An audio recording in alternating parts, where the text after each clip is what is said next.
મિત્રો આપણે ધોરણ 12 બાયોલોજી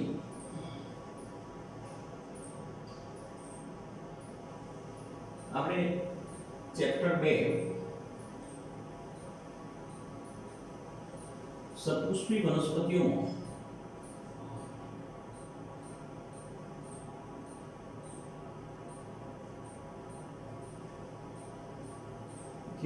લિંગી પ્રજનન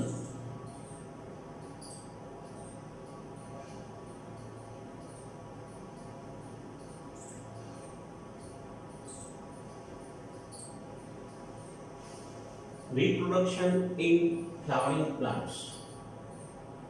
મિત્રો reproduction in flowering plants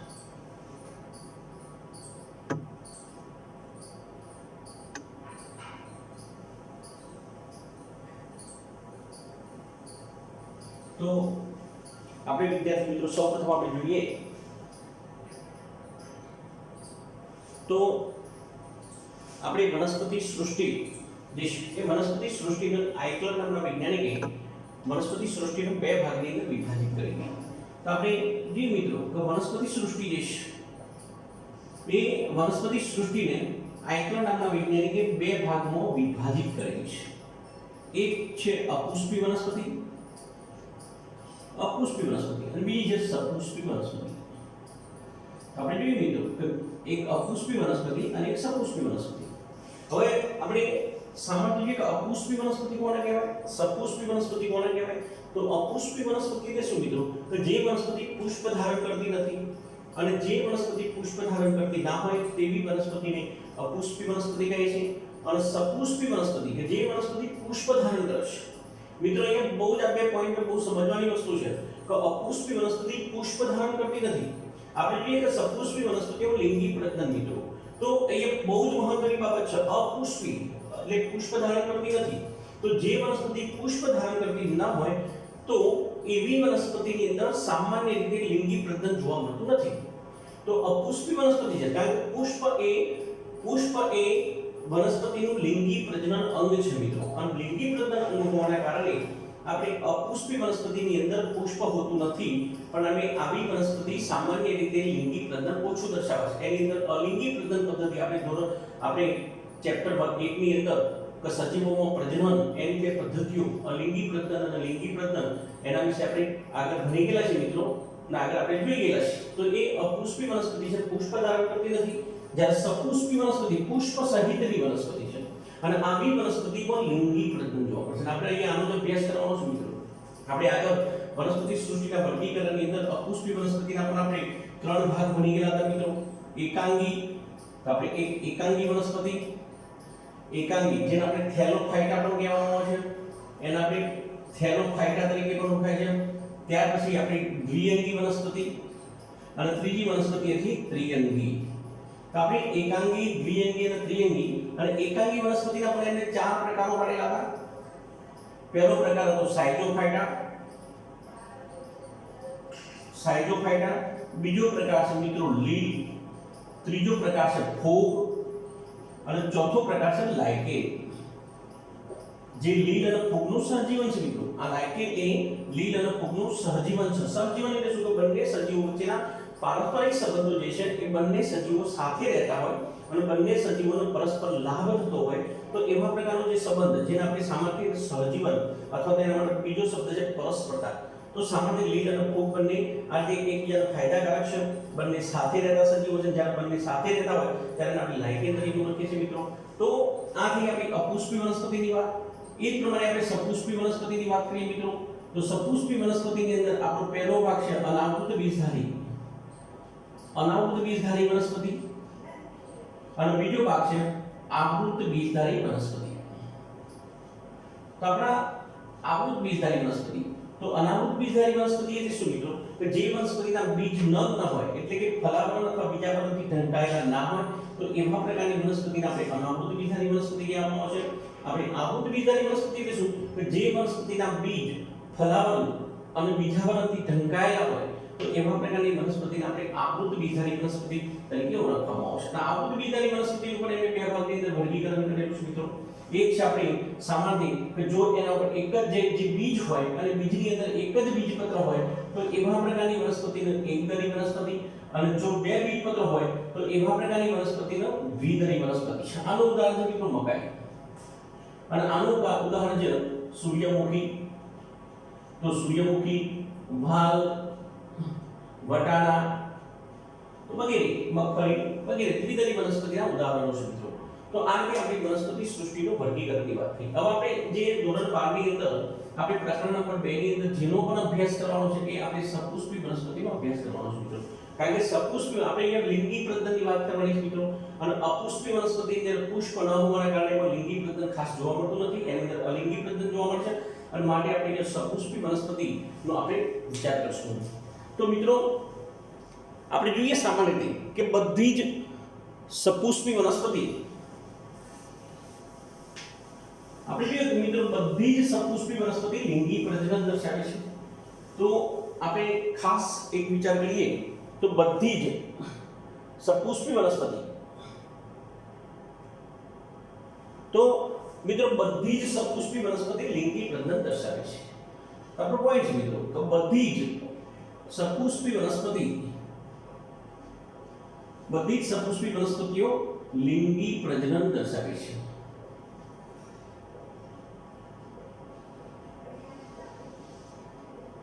number 1. Number 2, તો આપણે જોઈએ કે સામાન્ય રીતે લિંગી પ્રજનન દર્શાવતી બધી જ સપુષ્પી વનસ્પતિઓ સામાન્ય લિંગી પ્રજનનના અંતે આપણને જે અંતિમ નિપજો મળે છે મિત્રો, અને એ અંતિમ નિપજો તરીકે આપણને ફળ અને બીજ પ્રાપ્ત થાય છે. તો સામાન્ય અને એ ફળ અને બીજ માટે આ સપુષ્પી વનસ્પતિઓ કેટલીક અનુકૂળતાઓ નિશ્ચિત કરે છે મિત્રો. અને એ અનુકૂળતાઓ એટલે કે તો એને નક્કી કરેલી જે નિશ્ચિત કરેલી જે અનુકૂળતાઓ છે, એ અનુકૂળતાઓ સામાન્ય આપણે જોઈએ તો સૌથી પહેલી અનુકૂળતા છે પુષ્પ વિન્યાસ. આપણો પુષ્પ વિન્યાસ, જેને આપણે આગળ ધોરણ 11 માં ની અંદર પુષ્પ વિન્યાસ એના એટલે શું અને એના પ્રકારો પણ આપણે ભણી ગયેલા છે મિત્રો. તો પુષ્પ વિન્યાસ એટલે શું? તો જે વનસ્પતિનો જે પ્રકાંડ હોય, પ્રકાંડ અને તેની શાખાઓ જે છે, એ પ્રકાંડ અને તેની શાખાઓ પર પુષ્પની ગોઠવણી, વિન્યાસ એટલે ગોઠવણી, પુષ્પની ગોઠવણી, જેને આપણે પુષ્પ વિન્યાસ તરીકે ઓળખવામાં આવે છે. અને આપણે ધોરણ 11 ની અંદર આપણે ઉદાહરણ સહિત એના પ્રકારો પરિમિત અને અપરિમિત પુષ્પ વિન્યાસ એ પણ આપણે આગળ મિત્રો ભણી ગયેલા છીએ. તો સામાન્ય આપણે પુષ્પ વિન્યાસ એ એક નિશ્ચિત અનુકૂળતા છે. તો સામાન્ય આપણે સપુષ્પી વનસ્પતિ જે લિંગી પ્રજનનના પરિણામે જે અંતિમ નિપજો જે છે ફળ અને બીજ એના સર્જન માટેની એક અનુકૂળતા છે. આ ઉપરાંત બીજી અનુકૂળતા છે પુષ્પ અને તેના ભાગો. પુષ્પ અને તેના ભાગો માં જોવા મળતી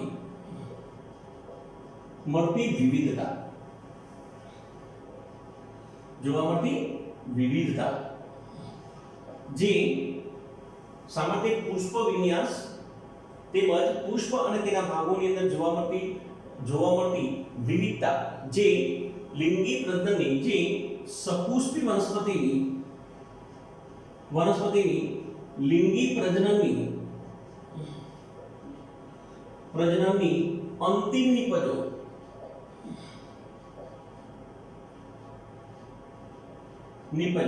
જેને આપણે કહીશું ફળ અને બીજ, તેની અંતિમ નિપજો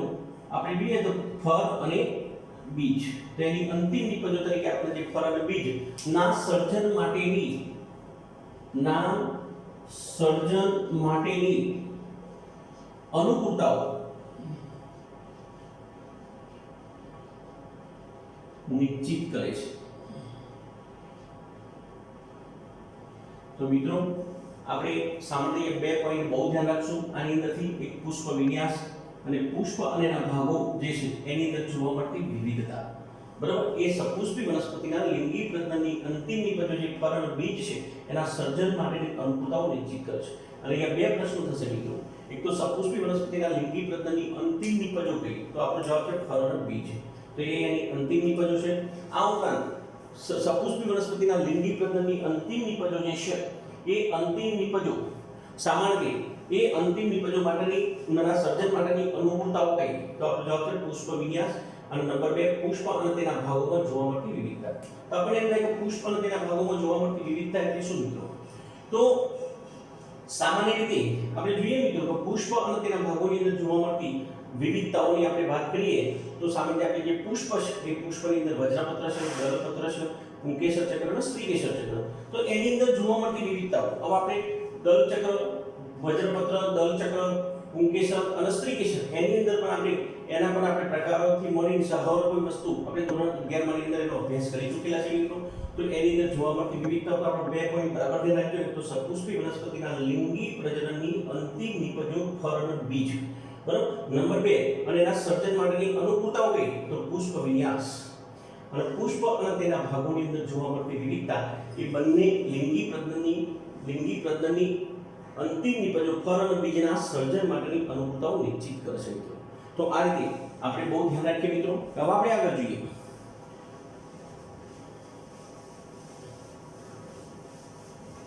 આપણે બીજું કોઈ છે 1 by 1 આપણે બુકની અંદર ટેક્સ્ટ પર જે પણ વસ્તુ આપેલી છે કે હર કોઈ વસ્તુ એટલી બધી ઇમ્પોર્ટન્ટ છે મિત્રો કે જે એક પણ વસ્તુને આપણે ધારવાની નથી કે ચાલો ભાઈ આ પ્રશ્ન પરીક્ષામાં નથી પૂછાતો ના નથી પૂછાવા જેવું તો પણ આપણે એને છોડશું નહીં. હર કોઈ વસ્તુ આપણે તૈયાર કરીશું. હવે આપણે જોઈએ કે પુષ્પ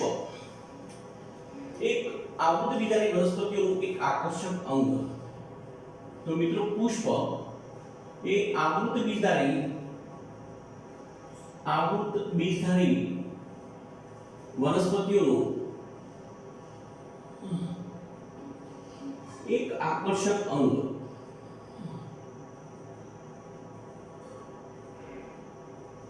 તો મિત્રો આપણે જોઈએ કે આવૃત બીજધારી વનસ્પતિઓનું પુષ્પ એક આકર્ષક અંગ. તો આપણે જોઈએ મિત્રો આપણે અતિ પ્રાચીન સમયથી મનુષ્યનો પુષ્પ સાથેનો ઘનિષ્ઠ સંબંધ રહેલો છે અને સામાન્ય પુષ્પોએ સામાન્ય આપણે સૌંદર્યલક્ષી સુશોભન, સામાજિક, સાંસ્કૃતિક અને ધાર્મિક એવા મૂલ્યો ધરાવે છે. સાથે સાથે તેઓ હંમેશા માનવીની મહત્વની લાગણીઓ તો જેવી કે આપણે જોઈએ કે પ્રેમ, વાલ, વ્યથા, શોક, દુઃખ વગેરે વ્યક્ત કરનાર પ્રતીક સ્વરૂપે એ ઉપયોગી છે મિત્રો. તો આપણે જોઈએ સામાન્ય તો અતિ પ્રાચીન સમયથી પુષ્પોનો મનુષ્ય સાથેનો ઘનિષ્ઠ સંબંધ રહેલો છે.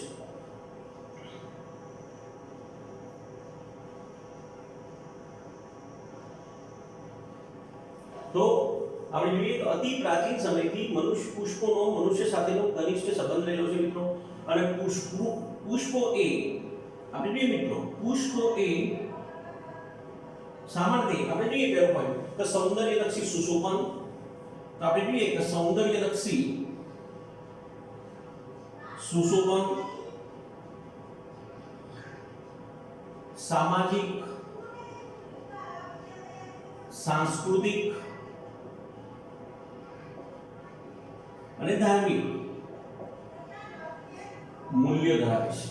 તો સામાન્ય આપણે જોઈએ તો પુષ્પ એ સૌંદર્યલક્ષી સુશોભન, સામાજિક, સાંસ્કૃતિક અને ધાર્મિક મૂલ્યો ધરાવે છે. આપણે જાણીએ છીએ મિત્રો કે આપણે જ્યારે કોઈ આપણા ઘરની અંદર પણ કોઈ પ્રસંગ હોય અથવા તો અન્ય કોઈ આપણે કોઈ ઉત્સવ હોય અથવા તો કોઈ મંદિરની અંદર કોઈ ધાર્મિક પ્રસંગ હોય અથવા તો કોઈ આપણો સામાજિક કોઈ સ્કૂલનો ફંક્શન હોય તો પણ આપણે સામાન્ય આપણે આનો પુષ્પનો સૌથી વધુ ઉપયોગ થતો હોય છે. સામાન્ય આપણે સુશોભન માટે પણ પુષ્પનો ઉપયોગ કરીએ છીએ. ભગવાનના ચરણોની અંદર પણ આપણે પુષ્પનો ધરાવીએ છીએ. સાથે સાથે કોઈ ગેસ્ટ આવ્યા હોય અથવા તો કોઈ આપણા ગુરુ હોય તેમને પણ આપણે પુષ્પનો હાર પહેરાવતા હોઈએ છીએ. સાથે સાથે ઘણી સ્ત્રીઓ પણ પુષ્પનો ઉપયોગ કરતા હોય છે, બરાબર. તો સામાન્ય સૌંદર્યલક્ષી સુશોભન, સામાજિક, સાંસ્કૃતિક 3 યાદ રાખવાના મિત્રો અને ધાર્મિક એ મૂલ્યો ધરાવે છે. આ ઉપરાંત તેઓ હંમેશા માનવીની મહત્વની લાગણીઓ તો તેઓ હંમેશા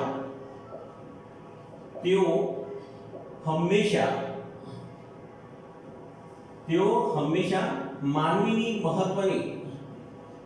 લાગણીઓ જેવી કે તો માનવીની મહત્વની લાગણીઓ જેવી કે પ્રેમ, વાલ જેને આપણે કૌંસની અંદર હેત લઈશું, શોક, દુઃખ, વ્યથા વગેરે વ્યક્ત કરવાની વગેરે વ્યક્ત કરવાના પ્રતીક સ્વરૂપે તો આપણે સામાન્ય પ્રેમ વાલ હેત વગેરે શો કરવાના પ્રતીક સ્વરૂપે આપણે ઉપયોગી છે તો વગેરે વ્યક્ત કરવાના પ્રતીક સ્વરૂપે ઉપયોગી છે તો મિત્રો જ્યારે પણ પરીક્ષાની અંદર આ પ્રશ્ન આપણને પૂછાય તો આપણે આ રીતે એક સરસ મજાનો 2 માર્ક્સનો પ્રશ્ન કરીને પૂછાય તો સમજાવો પુષ્પ એ આવૃત બીજાની વનસ્પતિનું એક આકર્ષક અંગ તો આપણે આ રીતે સરસ રીતે આપણે એને લખીશું અને એને રિપ્રેઝન્ટ કરીશું મિત્રો તો પરીક્ષાની અંદર સપ્લિમેન્ટરીની અંદર પણ આપણે આ રીતે જ લખાણ લખીશું કે જેથી આપણા પૂરા અને કોઈ પણ પ્રશ્ન મિત્રો જ્યારે પણ લખો ત્યારે તમે આ રીતે જ એને લખવું એ જરૂરી છે અને વધુ આપણે માર્ક્સ મેળવી શકીએ છીએ મિત્રો આ ઉપરાંત એક એક લીટી સમજવાથી આપણે ગુજકેટ અને નીટ એની અંદર પણ આપણે ખૂબ સારા એવા માર્ક્સ મેળવી શકીએ પણ આપણને એક એક પોઈન્ટ્સ આપણા માટે જે એનસીઆરટી ની બુકનો દરેક પોઈન્ટ કોઈ પણ પોઈન્ટ આપણે એવોઇડ ના કરી મિત્રો હવે બીજો પોઈન્ટ આપણે જોઈએ કે આપણે જોઈએ સામાન્ય જે સપુષ્પી વનસ્પતિઓ જે છે સપુષ્પી વનસ્પતિઓ આપણે ધોરણ 11 માં ની અંદર આપણે સામાન્ય અભ્યાસ કરી ગયા છે મિત્રો કે જે આપણી વનસ્પતિ જે છે કે વનસ્પતિનું બાહ્યાકાર રચનાઓ અને વનસ્પતિની અંતઃસ્થ રચનાઓનો અભ્યાસ આપણે ધોરણ 11 માં ની અંદર આપણે ઘણી અભ્યાસ કરેલો છે મિત્રો તો સામાન્ય એ આપણા માટે અત્યારે હાલ જે સપુષ્પી વનસ્પતિઓનું જે લિંગી પ્રજનન છે તો એની અંદર સૌથી મહત્વની બાબત છે મિત્રો કે આપણે જોઈએ કે જીવ વિજ્ઞાનીઓ જે છે તો એ જીવ વિજ્ઞાનીઓ માટે આપણે જીવ વિજ્ઞાનીઓ માટે તો સામાન્ય જે જીવ વિજ્ઞાનીઓ છે એ જીવ વિજ્ઞાનીઓ માટે આપણે જે પુષ્પ છે એ પુષ્પ એ તો સામાન્ય જીવ વિજ્ઞાનીઓ માટે પુષ્પ એ બાહ્યાકાર વિદ્યાકીય અને આપણે જોઈએ મિત્રો તો બાહ્યાકાર વિદ્યાકીય અને ભ્રૂણ વિદ્યાકીય તો આપણે બે પોઈન્ટ આપણે બહુ ધ્યાન રાખશું ભ્રૂણ વિદ્યાકીય દ્રષ્ટિએ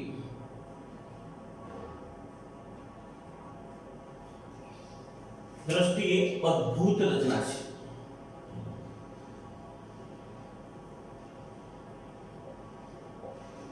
તો આપણા બે પોઈન્ટ બહુ ધ્યાન રાખજો જીવ વિજ્ઞાનીઓ માટે પુષ્પ એ નીચેના પૈકી કઈ બાબતે એક અદ્ભુત રચના છે તો આપણે બે પોઈન્ટ છે એક બાહ્યાકાર વિદ્યાકીય દ્રષ્ટિએ અને બીજું ભ્રૂણ વિદ્યાકીય તો સામાન્ય આ બંને પોઈન્ટ આપણે બહુ ધ્યાન રાખશું ઘણી વખત આપણે એમસીક્યુ ની અંદર પણ ઘણી વખત પૂછી શકે કે જીવ વિજ્ઞાનીઓ માટે પુષ્પ એ નીચેના પૈકી કઈ બાબત કઈ દ્રષ્ટિએ અદ્ભુત રચના છે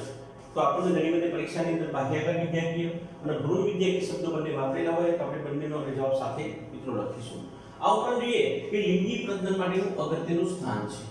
તો પુષ્પ એ લિંગી પ્રજનન માટેનું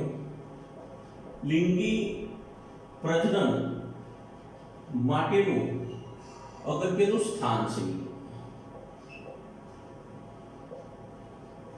તો આપણે ખાસ ધ્યાન રાખશું મિત્રો તો આપણે અહીંયા હવે આપણે જોઈએ મિત્રો પુષ્પના જે આપણે જે અભ્યાસ જે કરવાનો છે મિત્રો એ છે આપણા પુષ્પના એકમો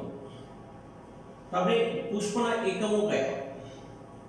તો મિત્રો જે પુષ્પ છે એ પુષ્પના મુખ્ય બે પ્રકારના એકમો છે તો આપણે જોઈએ મિત્રો કે જે આપણું પુષ્પ છે એ પુષ્પના મુખ્ય બે પ્રકારના એકમો છે એક એકમો છે જેને આપણે સહાયક એકમો અથવા તો સહાયક અંગો તરીકે ઓળખવામાં આવે છે જેને આપણે જે વનસ્પતિના પ્રજનન ક્રિયામાં ભાગ લેતા નથી મિત્રો પણ એમાં સહાય કરવાનું કામ કરે છે માટે એવા ઉપાંગો જે ભાગ લેતા ન હોવાના કારણે આપણે એને વંધ્ય ઉપાંગો તરીકે પણ ઓળખવામાં આવે છે બીજું મિત્રો કે આપણે જે પુષ્પ સહાયક અંગો હવે આપણે બીજો પોઈન્ટ જોઈએ કે જેની આપણે કહીએ છીએ આવશ્યક અંગો કે જે વનસ્પતિની અંદર સપુષ્પી વનસ્પતિની અંદર પ્રજનનની ક્રિયામાં ભાગ લે છે અને માટે એને આવશ્યક અંગો તરીકે ઓળખવામાં આવે છે એને આપણે એના ફળદ્રુપ ઉપાંગો તરીકે પણ એને ઓળખવામાં આવે છે તો મિત્રો આપણે સામાન્ય જે પુષ્પ છે એના સહાયક અંગો આપણે એમ થાય કે સહાયક અંગો કયા તો સામાન્ય સહાયક અંગો તરીકે આપણે જોઈએ તો એ છે આપણે વજ્ર ચક્ર અને બીજું છે આપણું દલ ચક્ર આ બંને આપણા સહાયક ચક્રો છે મિત્રો જ્યારે એ જ પ્રમાણે આપણા આવશ્યક અંગો કયા મિત્રો તો આવશ્યક અંગોની અંદર એક આપણું પુંકેસર ચક્ર છે મિત્રો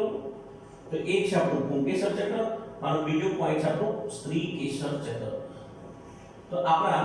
આ હવે આપણે એમ થાય કે સહાયક અંગો એટલે શું તો આ જે વજ્ર ચક્ર છે શું કાર્ય કરે છે મિત્રો તો આપણે સામાન્ય આપણે જે પુષ્પ છે એ પુષ્પના નીચે પુષ્પાસનના નીચે પુષ્પાસનની સાઈડની અંદર બંને બાજુ ઉપર આપણે જે લીલા રંગનો જે ભાગ છે તમે પુષ્પની રચના જોજો મિત્રો તેનો જે લીલા કલરનો જે ભાગ છે જેને આપણે વજ્રચક્ર કહીએ છીએ અને એ વજ્રચક્ર જ્યારે એનું મુખ્ય કાર્ય છે કે જ્યારે પુષ્પ એ કલિકા અવસ્થામાં હોય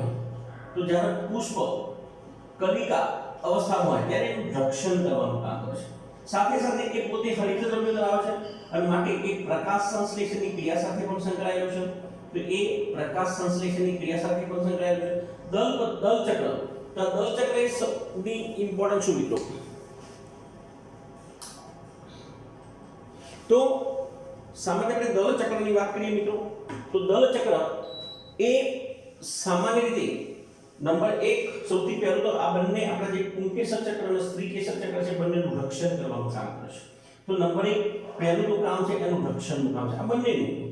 પુંકેસર ચક્ર અને સ્ત્રીકેસર ચક્ર એ બંનેનું રક્ષણ કરવાનું કામ કરે છે સાથે સાથે કારણ કે બહુ ધ્યાન રાખજો કે આપણું જે પુંકેસર ચક્ર અને સ્ત્રીકેસર ચક્ર છે દલ ચક્રના અંદરના ભાગની અંદર આવેલું છે અને માટે એનું રક્ષણ કરવાનું કામ કરે છે સાથે સાથે જે સપુષ્પી વનસ્પતિમાં લિંગી પ્રજનન માટેની સૌથી અગત્યની જો કોઈ પ્રક્રિયા હોય તો એ પ્રક્રિયાનું નામ છે મિત્રો પરાગનયન બહુ ધ્યાન રાખજો પરાગનયન એટલે શું તો આપણું જે પુંકેસર ચક્ર છે પુંકેસર ચક્રમાંથી પરાગરજનું નિર્માણ થશે અને એ પરાગરજને સ્ત્રીકેસરના પરાગાશય પર સ્થાપિત કરવાની જે ક્રિયા છે એ સ્થાપિત કરવાની ક્રિયાને પરાગનયન કહેવામાં આવે છે અને પરાગનયન માટે આપણે જે પરાગવાહકોશ મિત્રો એના માટેના ચોક્કસ પ્રકારના જે વાહકો છે કે જે પરાગરજનું વહન કરશે અને એવા પરાગરજનું વહન કરતા જે વાહકો છે મિત્રો એ બે પ્રકારના વાહકો છે એક જૈવિક કારકોશ અને બીજા છે અજૈવિક કારકો તો સામાન્ય આપણા જે જૈવિક અજૈવિક કારકો છે જેની અંદર આપણે કહી શકીએ કે મિત્રો પવન અને પાણી તો પવન અને પાણી એ આપણા અજૈવિક ઘટકો છે જ્યારે જૈવિક ઘટકો તરીકે આપણે જોઈએ તો મિત્રો કીટકો તેની અંદર કીટકો પક્ષીઓ પ્રાણીઓ વગેરે તો આ બધા આપણા જૈવિક કારકો છે મિત્રો તો સામાન્ય આપણે જોઈએ કે મિત્રો જૈવિક કારકો છે એ જૈવિક કારકોને આકર્ષવા માટે જે દલ ચક્ર છે એ દલ ચક્ર રંગબેરંગી હોય છે અને રંગબેરંગી દલ ચક્ર હોવાના કારણે આ કીટકો પક્ષીઓ પ્રાણીઓ આકર્ષાય છે અને પરિણામે એ એના પુષ્પ પર બેસે છે અને પુષ્પ ઉપરની જે પરાગરજ છે એ પરાગરજ એ આ પક્ષીઓના શરીરની સપાટી પર ચોંટી જાય છે અને પછી